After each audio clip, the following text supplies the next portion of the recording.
अरे ले लिन जा मछरी ताजा ताजा आइल बा। ढेर दाम नहीं खे।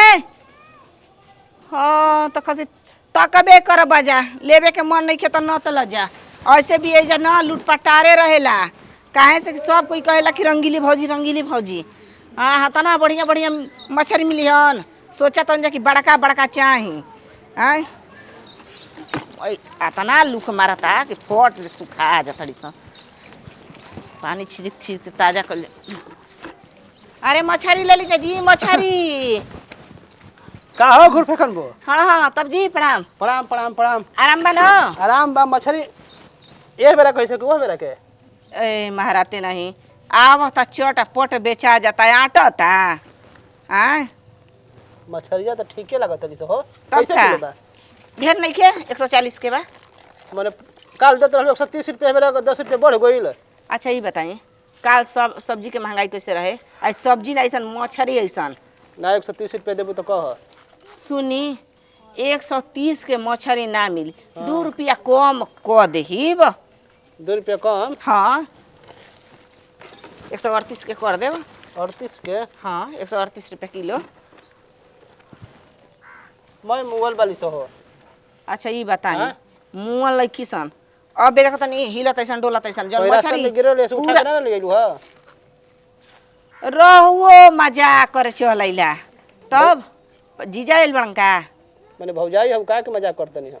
आ का हो जाई मछली बेचे वाले अच्छा सब कोई का की तक केकरा पता की आय मोबाइल वाली से मछली जा ले 120 रुपया देबे को तो माल ले लो बेचतानी खुले आम ले लो बेच सुनी का भागीनाथ तो का करी जानतनी अबे मछरी वाला टाइम नहीं के भइल सांझी के मछरी पलवा टेंगरा रेहू कमलकार जब एजा गिरेली सा न मैं मोबाइल मछली के ले ही हैं ए मारते नहीं ले ली काहे खिचे खिचे का खानी बहनी बाटा नहीं के भइला 2 रुपया कम हम दे मोबाइल मछली ना ले अइलन बहनी बिगाड़ के गोइलन बताब इतना लूक मारत ताटे न कि मछरी सब मर जते सन कड़ुआ जते सन हमरो पेट में कैसे बनैले बाटे एगो बिया पतो ह आय खोमड़ा की ओकरा तनकियो नहीं के जानात ही रानी सबतिया के ई नहीं के जानात कि सास माई हमर खैला बिना इतना देरी से मछरी बेचता ई पटपटा तरी कम से कम तो भोजन सास माई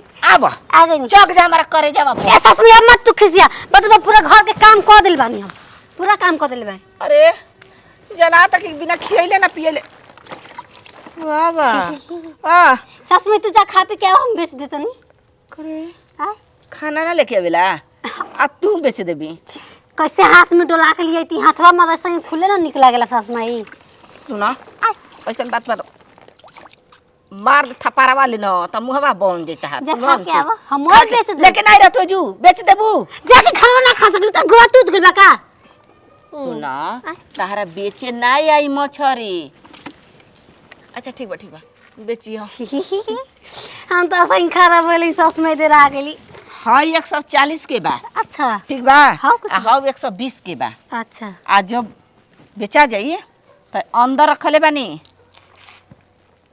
पता बा पढ़ लिख के पक्का बाड़ू आ नहीं तो सुनो ऐसा बात बनाओ कह दिया ना कि हम सास माई आवतड़ी खा के तो तोहर लेना के दी हम बेच दे सास माई हम कितना कोले हो भुला तो को तो तहारा लेखा हां जा या कितना ताजा ताजा बाईस हो पानी छिड़की ना तौरे निकल देत बोदे निकल तो फिर कहाँ परवाइज कर जाए लियाई मछरी ताजा ताजा खेत खरियान में के लियाई बानी मुझ के घर में से लियाई मछरी एकदम 2 रुपया में 6 गो 2 4 6 गो 2 रुपया में 6 गो लियाई मछरी जके भी मन करता खाए के लियाई छिनार पर ना करी का हो घुलेटन में भौजी कैसे मछरी चलतली सा घुलेटन में भौजी साफ बहिरे हिया का कहला सा पागल है तो बहिरो हो गेल बिया कनी मछरी कैसे किलो बा तारा के देख के हमको प्यार हो गई ई मछरी बेचतिया की मछरी बेचल बनू के लइका फंसावे आइल बाड़ू एकरा संग संग में अगर वो फंस जाए तो निक न बा के तोहरा संगे फंसी हो ए हम पापा कहे ना तो सुगर लागलू कनी मछली कैसे किलो बा? 2 रुपया में 6 गो कबे के चिल्लाते समझ में नहीं खे होता ना कि 2 रुपया में 6 गो? और नहीं तका 6 गो बटल ही वाली सा तो है कनी है कि कहिया ले धा ई तो बिना मंगले चुमा लागत या देबे मांगब त का देही कनी साथ पूछबा मत कनी है बा। तो हाथ सकर हमर बमला से मिलेला। अच्छा ई बात बा। कनी है कि मछली काहे बेचत अड़ू? मार के बत खरा वाले कपड़ा फाड़ दे अपन रोजी तो चलाए खाती। अच्छा ई बात बा ना। कनी मरद बाहर और ना जाला कमाए आय? मरद ये कतन दाल भात एक दिन खइले नहीं हो आज माने झूठ काट में लियल बल तर जोई। हां सास माई कहली कि जा खा ल तर्जुमी में खा ली ना। त ये तर सास न बेचली मछरिया तू लागत ल बेचे। सास माई खाना खाए गेल भाई ई बात बा। के पता कनी कि सरल ना ऐसा ए भोसरो ने के हाथ लगा के लगा दी सोनी के हम दे सोना के बोला कगो चाहे तनी कांसा उलाट के देखावा त। का सा का होला कांसा उलाट के देखावा लाल बा कि कैसन बा? हम ना उकुलो लात माने मछरी बेचत और त के मालूमे नहीं खे। हमके पैसा से मतलब बस ताजा ऐसा कि बासी ऐसा जाना तो 2 दिन के रख ले। तू खाना बासी नहीं खत काई खा जेब त मर छरा जेब पतर काटो कांसावा इनके हो के तो ठीक से दो लाल बा हो लाल बा। लाल बा ना हां लाल बा। अपन कंसा उलट के दिखाओ कौन दिखाओ ई कांसा हमार ह। हो अच्छा खिया में किताब सारा कौना स्कूल में पढ़ा लिखल आई रे तू? मेरे दिल का दरवाजा खोल के देखती हूँ मैं बमला को ऐसे ही देखती हूँ। अच्छा पढ़े जाए के रहे तो जात रहलो गहूं में बात बतिया तड़ू। तू कैसे पहचान जाला हो तू सही सोचेला सो हम बोली भी 4 से जाने जानी। लेकिन चलो ला कनी दम मछरिया कमल नहीं बा दोनों में से हमके चाहिए 2 किलो मछरी। ये 2 किलो कितना कहाला हम कुछ नहीं की जान 2 रुपया दा ये पूरा ले जा। ऐसन बात बा। हाँ ऐसन है कुल तो हम सोचीला अरे बड़ा सुघर बालू बाकी। ही कनी मोबाइल नंबर ना देबू? आय मोबाइल नंबर बाकी नंबर भी याद नहीं है ना। आप एकदम छाटल छिनार हो का हो। हाँ मिल गया मछली के बदले पैसा।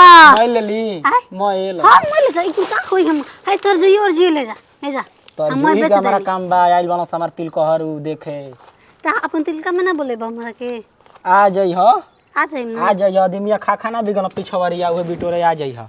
हम वो खा के पंप पे चला ले चला 2 रुपये मिल गए ना हम एक कब का करबो फिर भाग दे का है रे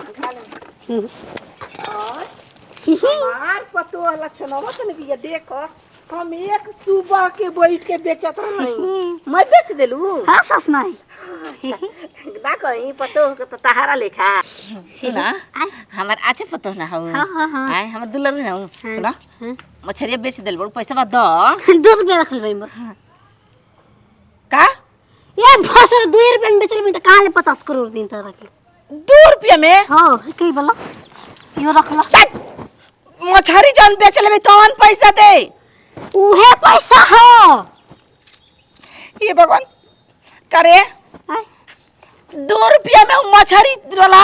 ये सस में इतना रुपया मिल गए कम बात बा हो जाके बगरे के जा ए पागल सन काइन खोमाड़ा तू हमर घर मार बस गुलाड़ जब है जे अरे हट देख ले बहुनी बली देख ले ये कहत रही कि हमके मछरी छोड़ के चल जाई घरे अब बेच आपने दिया 2 रुपया मिल बा कम बात नहीं खे इतना हम बड़ी मुश्किल से ले आइल बानी बारे हमार किस्मत नसीब पतो पाए कमर तड़ी रे भोसो हम कुछ अरे झगड़ा का करता जाओ। ए सूरजी हे राव देखो मैं इसको 2 रुपया का बेच दिया कितना मैं 6 मछलियां बेच दिया 6 मछली 2 रुपया 2 रुपया में हाँ हम 1 रुपया ना कम करत रहलाई आय आई पूरा मछली बेच दिया लस। दयालु मैं हूँ ना बेटा तो बढ़िया ना हो गई। 4 किलो मछली 2 रुपया में 4 किलो मछली 2 रुपया में ओहो हमरो के देले जाय तू त हमर नाती हम ओकरे घर देले बानी क्या बात सस माई आय बताओ रे है वो तारा मछली केवना के देले हड़ी रे केवना के मार देले हड़ी रे ए भोसर चुप मारी पत काटी मारा अपना में दे बुगारी ना तो मोर आओ चुमा दे दे देख चुमा बाद में दिए पागलपन बाद में करिए पहले बता तू मछली केकरा के देली रे। आज जवन लड़का के गांव में तिलका बा ओकर उहे लेके गइल बा तिलका बा हो बहुत हम तिल के हमरो के बोले हमहू जाइब ना हो ए सास अरे माई केकरा करे तिल के बारे हमरा के करे आ, ई दादा विनोदवा के लइका के तिलका हो आज जा सेवा करेगा अरे साड़ी ये वाला साड़ी पहन के जाई कुल के बुद्धि और दिमाग बाटे ई नहीं के समझ में आत कि मछली कैसे बिचाई सन ज्यादा हमर मोय घर तू लुटवा देबी कोई तरह के 2 रुपया दे दी त तू अपनो के बेच देबी ये भतर काट रुपया दी तो तोहरो के हम बेच देती